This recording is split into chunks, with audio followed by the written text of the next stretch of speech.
Assalamualaikum dan selamat sejahtera.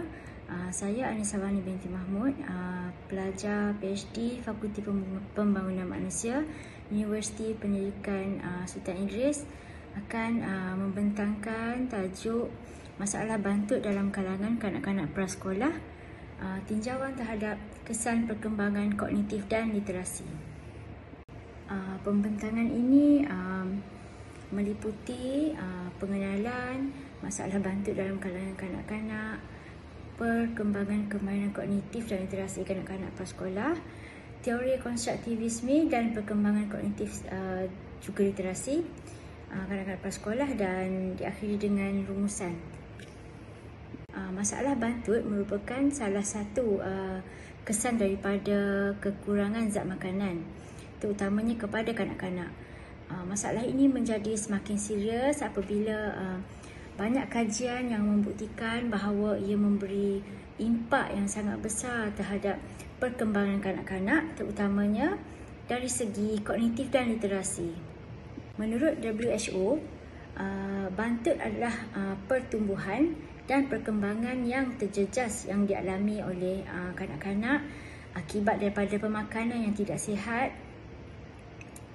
seterusnya jangkitan berulang serta rangsangan psikososial yang tidak mencukupi. Kanak-kanak ditakdirkan sebagai terbantut apabila ketinggian mereka tidak mengikut umur mereka ataupun melebihi 2 sisihan piawai di bawah median piawaian pertumbuhan kanak-kanak yang ditetapkan oleh WHO.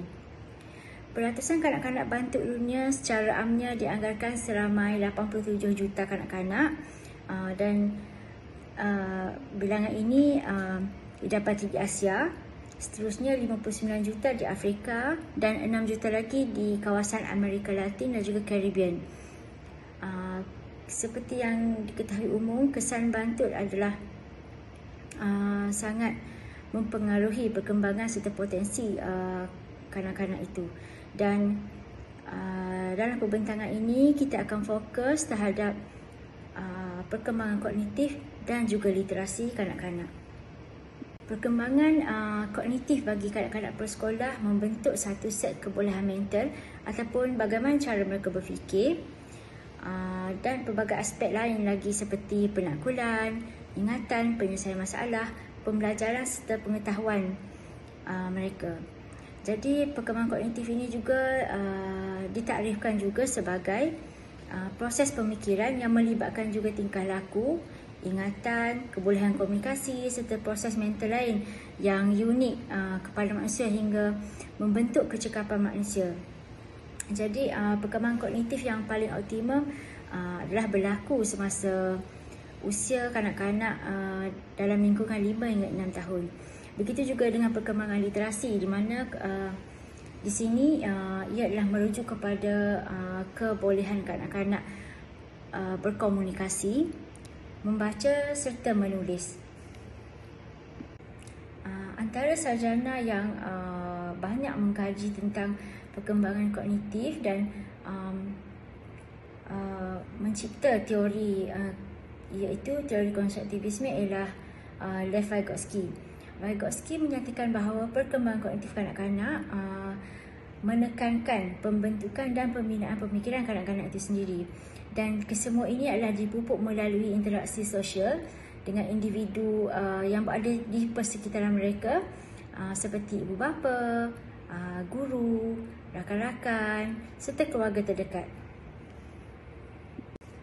Vygotsky turut menyatakan tentang perkembangan literasi dalam teorinya, iaitu beliau berpendapat bahawa perkembangan kognitif terhasil daripada penghayatan bahasa.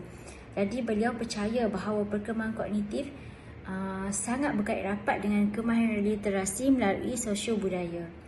Jadi dapat disimpulkan bahawa literasi dan kognitif saling bergantung dan juga saling mempunyai perkaitan bagi membantu untuk seorang kanak-kanak tu untuk mengembangkan lagi kemahiran kognitif dan juga literasi mereka. Secara ringkasnya dapat disimpulkan bahawa bantut sememangnya memberi kesan terhadap perkembangan kognitif dan literasi kanak-kanak. Ini adalah berpunca daripada bila kanak-kanak itu bantut, sememangnya dia tidak mengamalkan atau tidak mengambil makanan sihat. Jadi makanan sihat ini membekalkan zat-zat yang diperlukan oleh tubuh badan, terutamanya otak kanak-kanak,